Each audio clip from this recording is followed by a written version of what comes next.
Hey there everyone, welcome back to the channel. Today I'm doing a guide on the Shadow Warrior himself, Hecarim.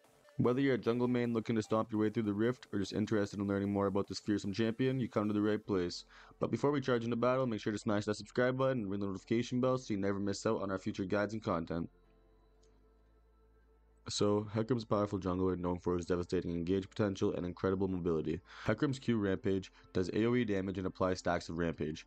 This increases Hecarim's attack damage for a short duration, and you can use this to clear jungle camps quickly and shred through enemies in teamfights. Hecarim's W surrounds himself with spectral riders healing for a portion of the damage he deals to enemies. Use this ability to sustain yourself in the jungle and soak up damage during engages. Hecarim Z grants him movement speed and bonus damage based on the distance he has traveled recently. You can use this ability to charge into fights, and it's really good for ganking early game. You can get enemies behind with this and run behind them and knock them back and chase down fleeing opponents. Now it's time for the best part of his kit, Hecarim Z. Hecarim's ultimate ability unleashes a terrifying charge which fears enemies in his path and deals damage. Use this ability to initiate team fights or catch out isolated targets like the ADC's late game. The itemization I've been doing for Hecarim lately has been Lucidity Boots and Tier first back. This allows you to start stacking your tier early game and fix any mana problems you would have had late game. Then you want to rush Thundered Sky first item. This causes you to have insane power spikes since Thundered Sky procs off your E, so you can engage the ganks early game and hit them with a huge crit and heal for it, so it's pretty nuts. In case you haven't realized yet, this is an ingenious Hunter Hecarim build.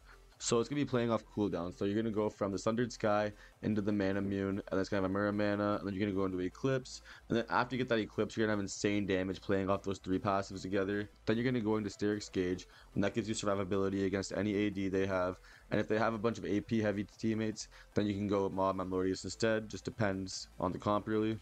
Then you can end the build with a Trinity Force, and you're just playing off cooldowns all game, and you're literally insanely strong 1v9 Hecarim God, like Demon King, it's insane. And the runes we're going to be running are Conquer, Triumph, Alacrity, well, or Tenacity, depending on the comp.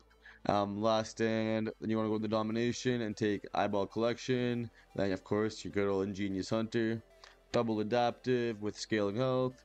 You want to take this every game. You can switch out for Phase Rush for the Conqueror page, but also remember to take Domination no matter what with this build. Phase Rush, if they can kite you away, you have trouble getting on them, but honestly, you just sacrifice so much damage doing that, it's not even worth it, fuck it. And some tips you can do are like to try to coordinate with your team to capitalize on your engage potential during team fights. Like you could always make or break the game on Hecarim.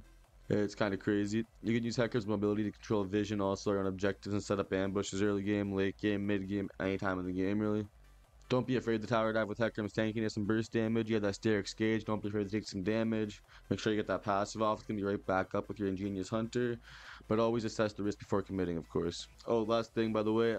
I didn't think I had to say it, but never take Flash. Always take Ghost. If you take Flash, you're brain dead. You don't deserve to play the game. But I hope you enjoyed the guide. Have a great day. Like, subscribe. See you next time, boys.